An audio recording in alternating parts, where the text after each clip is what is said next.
Keputusan MK nomor 60 tentang partai politik dan gabungan partai politik bisa mengajukan calon kepala daerah meskipun tidak mempunyai kursi di DPRD.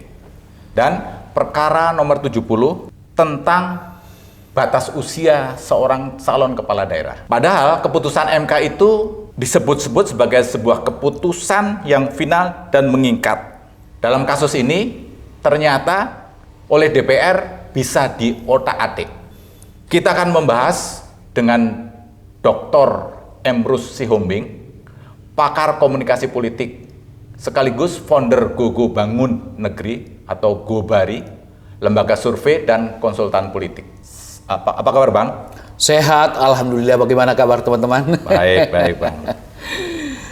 Jadi keputusan MK itu mestinya yang kita tahu mengikat dan final. Final, betul. Tapi mengapa DPR bisa menganulir, Bang? Saya pikir itulah pertanyaan publik gitu ya, para pakar-pakar hukum, para akademisi mempertanyakan itu. Karena memang ketika Pilpres kemarin tentang batas umur untuk calon presiden dan wakil presiden kan diputuskan di bawah 40 tahun. Dan semua orang mengatakan bahwa final dan mengikat, ya kan, begitu. Tapi kenyataan sekarang ada suatu wacana yang tidak seimbang gitu ya. Harusnya apapun keputusan MK, Mahkamah Konstitusi, karena undang-undang mengamanatkan apapun keputusnya, yaitu final dan mengikat. Tapi kemarin di Pilpres final dan mengikat. Sekarang di tanda kutip ya, dianulir oleh teman-teman di DPR dengan mengajukan rancangan undang-undang pilkada. Nah, saya kira sangat kasat mata. Itu adalah suatu tindakan yang menurut saya tidak taat kepada undang-undang mengatakan bahwa final dan mengikat itu, gitu ya. Sekalipun mereka boleh jadi nanti akan berargumentasi. Kan kami tidak bertentangan dengan yang diputuskan oleh Mahkamah Konstitusi. Kami akan mengubah undang-undangnya, bukan tidak taat. Tetapi secara substansi, secara kualitatif kita tahulah motif dan tujuannya. Kalau kita lihat nanti kalau memang tidak diberlakukan itu disesuai dengan undang-undang yang mereka bicarakan dan mereka akan putuskan gitu dalam rapat pleno, saya kira sama saja maknanya bahwa mereka menolak keputusan MK final and binding tersebut atau final dan mengikat tersebut. Nah, ini jadi masalah kita di Republik ini. Saya terus terang melihat pembuatan undang-undang pilkada, perubahan pilkada tersebut, menurut pandangan saya itu salah satu cara bagaimana supaya mereka terus mempertahankan kekuasaan. Jadi tanpa mengindahkan lagi keputusan dari Mahkamah Konstitusi. Maka muncul pandangan dari pakar hukum tata negara mengatakan bahwa ini pembangkangan konstitusi. Nah, ini menurut saya sangat serius gitu ya. Jadi oleh karena itu saya berpendapat bahwa kalau memang nanti diparipurnakan dan diputuskan yang tidak sesuai dengan keputusan MK, saya kira ini masalah serius bagi bangsa dan negara Republik Indonesia. Dan baru dalam sejarah Indonesia bahwa DPR dengan berbagai upaya yang dilakukan, walaupun mereka katakan nanti undang-undang yang kami robah, bukan keputusan yang kami robah, tapi secara substansi isinya kan berbeda. Jadi oleh karena itu saya kira teman-teman Dewan Perwakilan Rakyat harus menghormati keputusan Mahkamah Konstitusi, sehingga nanti akan terjadi nanti suatu pembangkangan sipil loh terhadap DPR kita gitu ya. Karena DPR bisa saja dimaknai pembangkangan terhadap konstitusi, pembangkangan kepada keputusan Mahkamah Konstitusi itu sendiri, demikian. Artinya sebenarnya secara prosedural tidak salah. Betul. Substansialnya yang salah. Betul. Kenapa, Bang? Jadi kita tidak bicara demokrasi prosedural. Jadi yang mereka lakukan kan demokrasi prosedural. Prosedurnya kami yang berubah undang-undang kan begitu. Tetapi kita memilih proseduralnya kah atau demokrasi substansialnya? Kan begitu. Yang terbaik untuk bangsa atau negara, suatu negara manapun, demokrasi substansial. Bukan demokrasi prosedural yang pura-pura demokrasi, kan begitu. Jadi oleh karena itu, saya kira dunia internasional akan melihat ini. Jadi kalau teman-teman kita DPR berdebat atau mewacanakan tentang prosedural gitu ya, bukan substansial, Karena demokrasi kita adalah demokrasi substansial, yaitu demokrasi Pancasila. Ya. Artinya adalah demokrasi atas dasar keinginan, kemauan, dan hati yang paling dalam.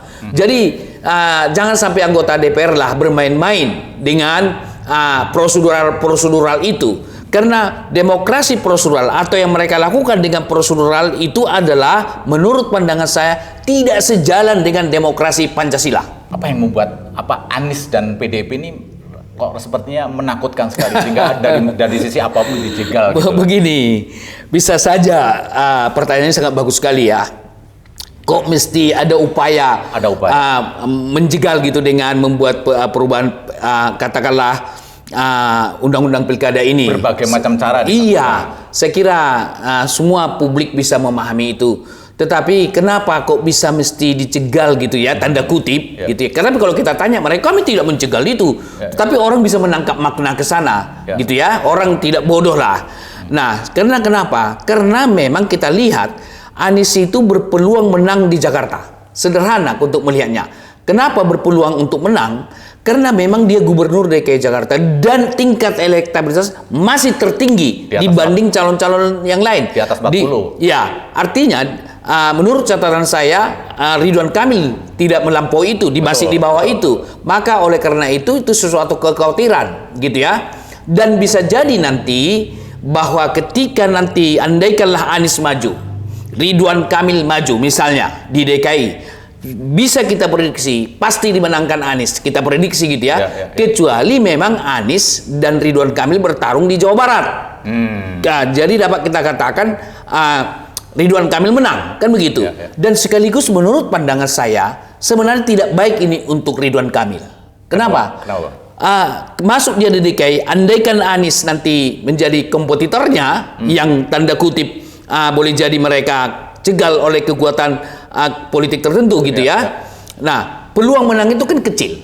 Betul. Dan andaikan Ridwan Kamil maju di Jawa Barat, hampir pasti secara hipotetis menang. Dan itu sebenarnya andaikan dia gubernur di Jawa Barat, itu adalah modal politik untuk calon presiden 2029.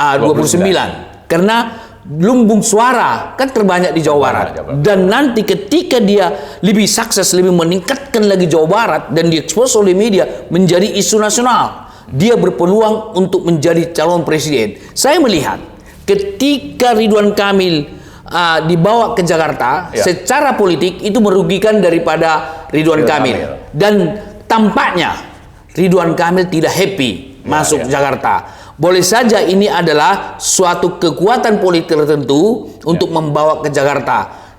Sehingga bisa saja kita menduga dengan masuknya ke Jakarta, andaikan menang, walaupun kecil kemungkinan menang, berarti kecil kemungkinan dia menjadi calon presiden. Dengan asumsi anggaplah Ridwan Kamil maju di Jakarta dan menang gitu ya. Itu justru tidak baik bagi Ridwan Kamil. Kenapa? Jangan-jangan ada skenario politik karena Ridwan Kamil berpotensi calon presiden kalau dia di Jawa Barat karena lumbung suara.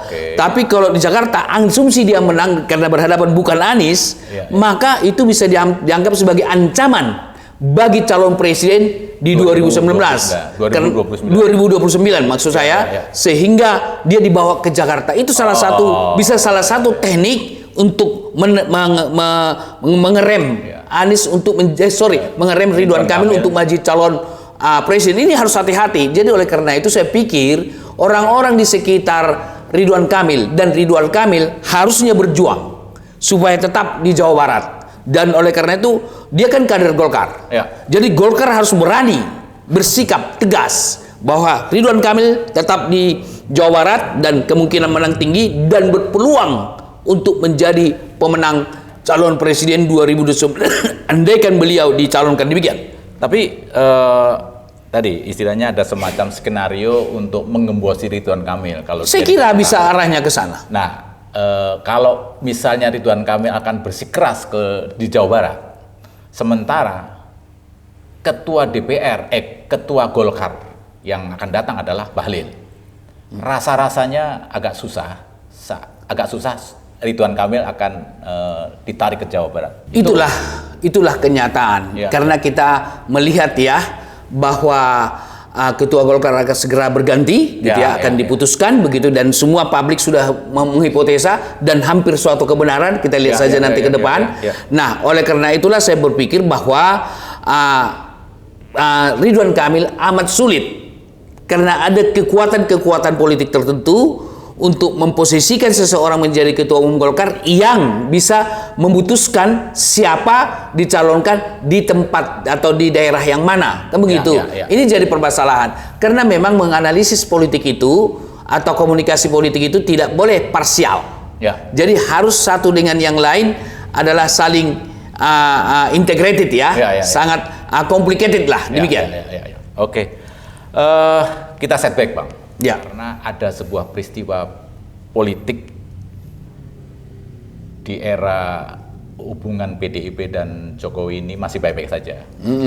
Adalah isu mengenai tentang Jokowi, ada keinginan Jokowi, isu mengenai keinginan Jokowi untuk 3 periode atau perpanjangan. Nah, apakah peristiwa penganuliran DPR ini bisa diartikan sebagai pelampiasan dendam politik? Saya berteori dulu. Tidak ada fenomena politik, fenomena sosial lepas dari fenomena lain. Begitu. Maka dikenal istilah interaksi. Jadi perilaku yang sekarang, siapapun itu, perilaku kita, perilaku seseorang tidak lepas dari perilaku sebelumnya, kan begitu. Dan pasti mempengaruhi perilaku berikutnya, future. Jadi tidak ada hubungan antar manusia atau perilaku manusia itu berdiri sendiri, bahwa tidak terkait dengan historical masa lalu dan tidak terkait dengan future, itu saling. Nah, oleh karena itu pertanyaannya sangat betul, bahwa apakah itu sebagai pelampiasan dendam politik misalnya karena tidak bisa 3 periode atau perpanjangan. Saya kira tentu perlu pendalaman. Tetapi secara common sense, akal sehat, berdasarkan teori yang saya kemukakan tadi, ya bisa itu dibenarkan. Karena memang muncul kemarin wacana itu 3 periode kan, yang menurut saya ditolak mentah-mentah oleh PD Perjuangan. Karena 3 periode kan tidak konstitusional. Karena konstitusi kita mengatakan 2 periode, tidak boleh 3 periode. Tapi ada wacana itu. Nah, ketika muncul wacana itu dulu, saya melihat bukan Joko Widodo yang menyampaikan, tapi ada sosok dan tokoh tertentu di sekitar beliau. Tetapi yang menjadi kita prihatin, Pak Joko Widodo tidak menolak kalimatnya. Harusnya dia mengatakan sebagai kepala negara, sebagai orang yang konstitusional, itu pandangan itu saya tidak setuju. Harusnya begitu. Tapi tampaknya tidak ada suatu pandangan yang menolak itu. Baru muncul pandangan yang mengatakan perpanjang dengan alasan COVID dan lain-lain sebagainya. Kan begitu, itu muncul itu. Nah, tapi tidak juga ada penolakan, gitu ya. Nah, oleh karena itu, bahwa dengan keterkaitan dengan yang sekarang, bahwa putranya wakil presiden terpilih kemarin, dan boleh jadi Kaisang juga diwacanakan untuk calon kepala daerah, dan menantunya, bisa saja itu ditafsirkan bahwa penafsiran, persepsi, dan makna itu otonomi setiap orang. Jadi pesan, perilaku orang atau apa itu bebas orang memaknai. Jadi memaknai ke sana bisa-bisa saja. Karena begitu gencarnya sekarang, saya melihat bahwa ada suatu kekuatan politik tertentu supaya Kaisang ini menjadi maju, gitu ya. Ada kekuatan itu. Jadi kalau misalnya dikaitkan, saya kira tidak salah juga. Ke soal Anies, Bang. Anies dan PDP tadi ada niatan, ada upaya, ada usaha untuk selalu dijaga. Anies masih punya peluang nggak maju di pilkada saat ini? Saya kira masih berpeluang itu. Tapi basisnya adalah keputusan MK.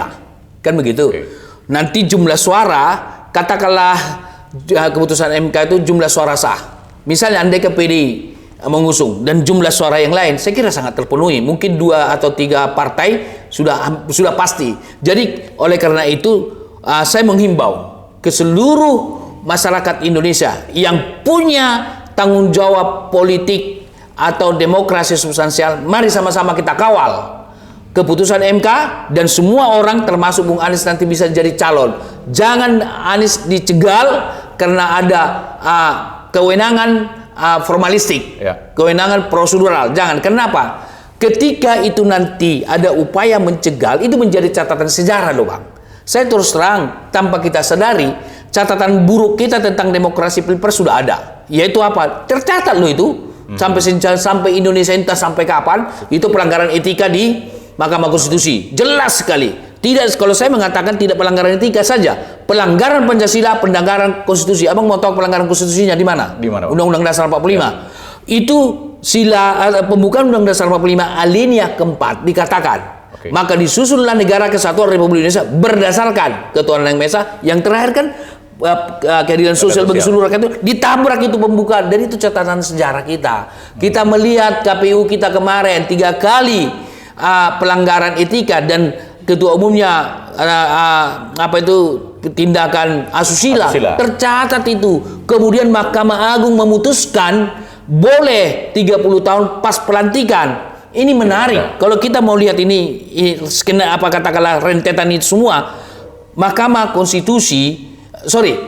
Agung memutuskan bahwa bisa 30 tahun pelantikan, kan begitu. Berarti boleh dong calon bupati, gubernur atau calon gubernur itu anak TK dong. Gitu kan? Logis enggak? Kita tunggu aja setelah usia 30 tahun nanti. Gitu kan, baru dilantik. Di mana akal sehat teman-teman di Mahkamah Agung sana? Gitu loh. Jadi kita ajukan aja TK calon pilkada kita, nanti dilantik setelah 30 tahun. Tunggu aja 30 tahun tambah sekarang, tambah berapa itu? Sekitar tahun berapa itu dilantik. Jadi oleh karena itu basis rasionalitas, basis idealisme, basis katakanlah demokrasi substansial itu yang harus dipegang teman-teman di DPR, di Mahkamah Agung, di Mahkamah Konstitusi dan KPU. Kenapa? Mereka itu lembaga negara loh Bang. Jadi tidak boleh berpikir pragmatis, harus berpikir ideologis, harus berpikir kepada demokrasi substansial. Kalau misalnya itu normatif, ya sudah jadi kepala lurah aja, Pak Lurah. Bisa, kalau Pak Lurah kan pasti berpikir sesuai peraturan syarat KTP dan lain-lain. Kalau udah tingkat tinggi Bang, justru berpikir kepada filosofis dan berpikir kepada idealisme. Oke, kita berandai-andai. Iya. Anies gagal maju di pilkada. Apakah itu dapat diartikan karir politik Anies Baswedan habis? Tidak sama sekali. Justru mendongkrak posisi dia di ruang publik. Dia adalah menjadi korban, iya kan? Jadi korban politik. Contoh kita lihat sederhana. Kita lihat Afrika Selatan, Nelson Mandela.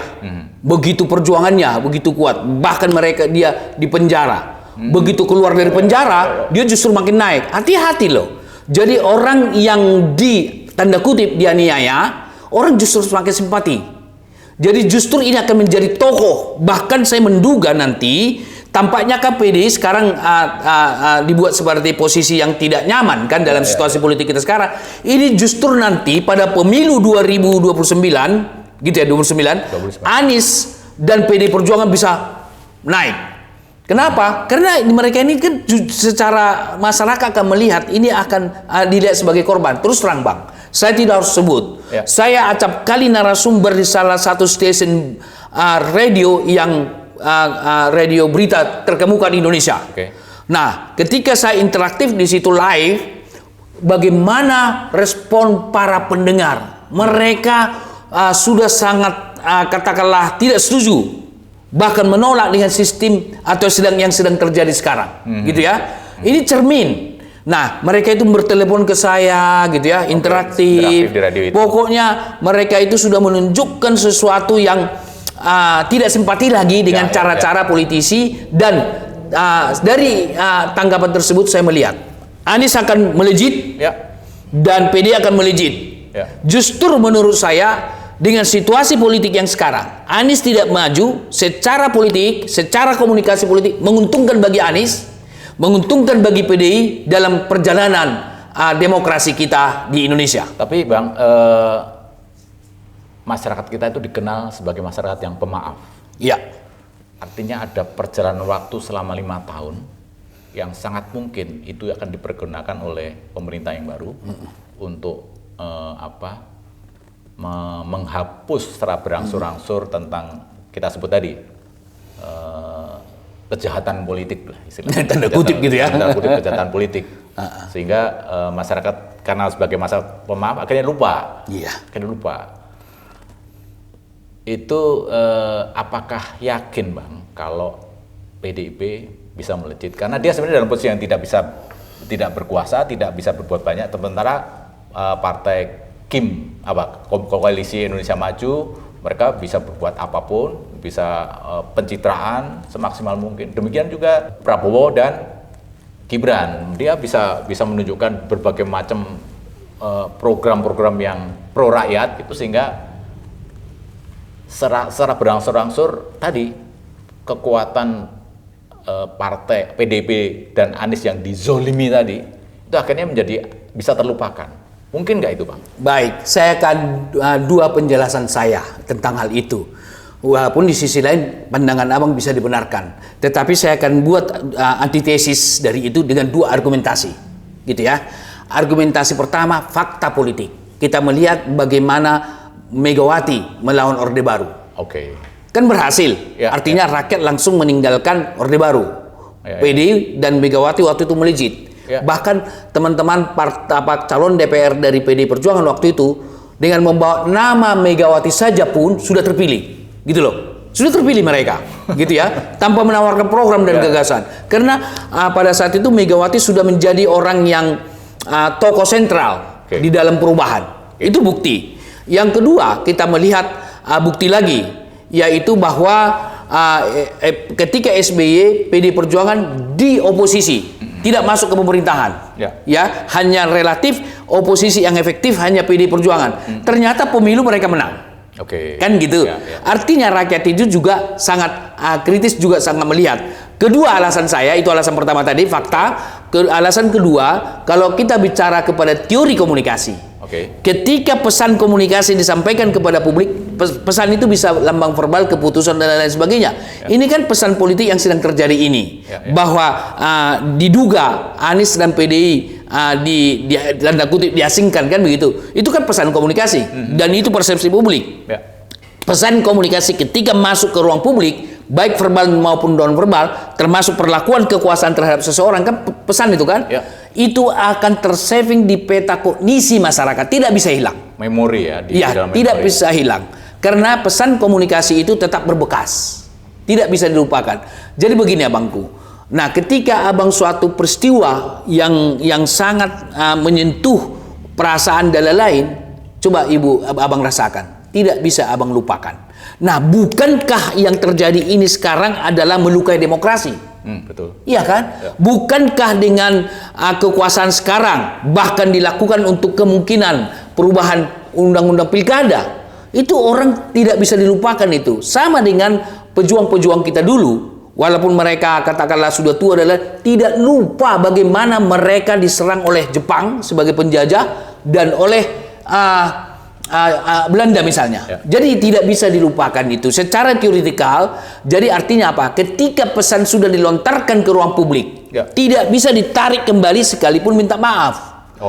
Terus sekalipun memainkan pencitraan, kan itu sama. Tidak bisa ditarik itu.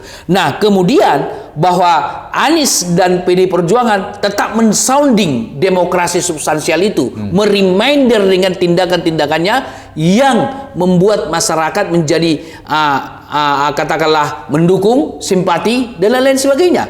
Saya memperkirakan Anies maupun PD Perjuangan, anggaplah tidak maju Anies di pilkada, mereka akan tetap bergerak, berjuang, menyampaikan koreksi kepada pemerintah yang inline dengan bahwa mereka pernah tanda kutip dijolimin. Jadi orang akan terkesan. Jadi hipotesis atau tesis yang Abang katakan di satu sisi bisa bisa dibenarkan, di sisi lain juga saya kira bisa tidak terjadi. Nah, kenapa? Dialog itu sebenarnya suatu dialektika satu dengan yang lain, bisa saling meniadakan atau saling mendukung gitu ya. Dalam hal ini kan mereka itu tanda kutip saling meniadakan, nanti rakyat akan melihat gitu kan siapa sesungguhnya. Nah, perjalanan pemerintahan yang akan datang gitu ya dengan koalisi yang sangat besar itu gitu ya, maka mereka juga akan bertindak atas dasar kepentingan partai mereka masing-masing. Jadi bisa sesuatu yang katakanlah justru PDI Anies yang memberikan koreksi, kontrol yang bisa membangun persepsi publik yang simpati kepada mereka. Demikian. Dari kejadian penganuliran keputusan MK ini, pelajaran politik apa yang bisa kita simpulkan? Singkat aja Bang. Baik, saya kira ini pelajaran politik yang tidak baik menurut saya ya untuk bangsa dan negara di tengah masyarakat Indonesia juga untuk dunia internasional. Ini sudah catatan buruk tentang demokrasi kita di Indonesia. Ini sudah given. Kenapa? Dengan teknologi sekarang kan tercatat loh di YouTube, ada dimuat di YouTube, ada di Twitter yang relatif tidak bisa dihapus, ya kan? Jadi menguasai ruang dan waktu. Digital ya, Bang. Sudah menguasai ruang dan waktu. Jadi nggak mungkin dihapus lagi.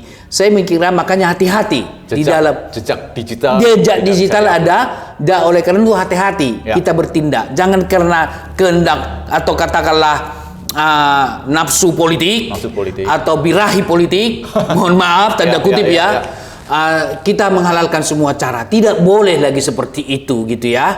Jadi kita harus lebih bijak, lebih wise, lebih mengambil suatu keputusan dengan atas dasar apa? Nilai-nilai Pancasila kita. Karena sosial media, teknologi, jejak digital menjadi catatan. Bang, coba kita lihat. Kalau dulu zaman kita masih bebas kita ngomong gitu ya. Sekarang nggak bisa lagi. Justru dengan sosial media, dengan ini kita membuat kita lebih hati-hati karena menjadi catatan sejarah. Jadi mau tak mau, apa yang kejadian sekarang, dialektika politik sudah tercatat. Nah, satu catatan misalnya, bukankah proses yang terjadi ketika Pilpres kemarin maupun kemungkinan ketika pilkada ini menjadi catatan, jadi Indonesia kita pun menjadi malu loh. Ketika kita pergi ke luar negeri, malu kita sebagai warga negara Republik Indonesia, mereka akan katakan demokrasi kalian kok bisa begitu sih? Gitu demikian. Terima kasih Bang. Baik, terima kasih. Semoga bermanfaat.